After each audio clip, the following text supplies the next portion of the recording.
ভাই, আমি তো এই সংবিধান পরিবর্তনের ম্যান্ডেট নিয়েই ক্ষমতায় যাচ্ছি। আমার স্লোগানটা তো হলো আমি ইসলাম প্রতিষ্ঠা করব, ইসলামে আইন প্রতিষ্ঠা করব। আমাকে তো জনগণ এই জন্যই ক্ষমতায় পাঠাচ্ছে। আমাকে ইসলাম প্রতিষ্ঠার জন্য আমি ভোট নিচ্ছি না। এই ম্যান্ডেট তো আমি এই জন্যই নিচ্ছি। যেই কারণে আমি ম্যান্ডেট নিচ্ছি, যেই কারণে জনগণ, যেই কারণে ইসলামী শক্তি আমাকে পাওয়ার দিচ্ছে, সেটাই যদি আমি না করি, সংবিধান পরিবর্তনের ধারাও তো সংবিধানে আছে না?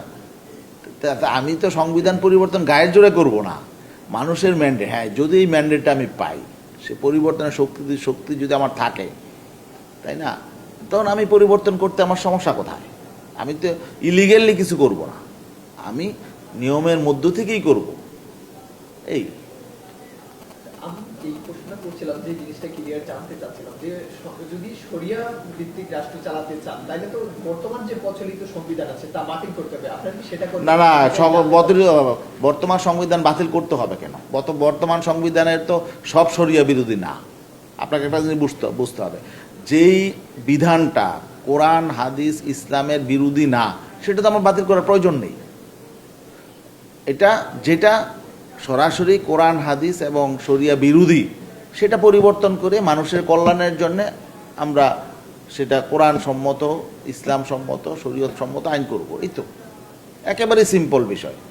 মানব রচিত আইন দিয়ে কি শরিয়া কায়েম হয় নাকি সেটা করতে হলে পরিপূর্ণ কোরআনের আইন চালু? না, মানব রচিত আইন দিয়ে শরিয়া কায়েম হয়, তাহলে সংবিধান বানাবে কে? সংবিধান তো মানুষই বানাবে।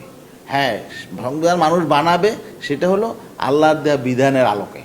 রচনাটা তো মানুষই করবে, তাই না? মানুষ রাষ্ট্র পরিচালনা করে, মানুষ। আল্লাহ তো ফেরেশতা নামিয়ে রাষ্ট্র পরিচালনা করবেন না, মানুষই করবে। তো সেটা মানুষ যেই বিধানটা আইনটা করবে, সেটা আল্লাহর আইনের আলোকে করবে, শরীয়তের মানদণ্ডের ভিতরে থেকে করবে। এই তো আমরা এটাই জানতে চাচ্ছি যে শরিয়া আইন চালু করতে হলে তো পরিপূর্ণ কোরআনেই হবে সংবিধান। এটাই আমরা জানতে চাচ্ছিলাম। আমি কিন্তু বিষয়গুলো ব্যাখ্যা করেছি। এর নতুন কোনো বিষয়, এটা কোনো জটিল কোনো বিষয় না, এটা সহজ বিষয়। এখানে আমাদের যে আইন কানুন আছে, এর মধ্যে সব আইন কানুন যে কোরআন বিরোধী, শরিয়া বিরোধী এমন না। অনেক আইন কানুন আছে আমাদের শরীয়ত সম্মত, শরিয়া আইন। যেমন আমাদের পারিবারিক ল, তার মিরাজ মানে উত্তরাধিকার সম্পত্তি বন্টন, এটা তো আমাদের শরিয়া ল অনুযায়ী হয়। সমস্যা আছে এখান থেকে, আংশিক তো আছেই।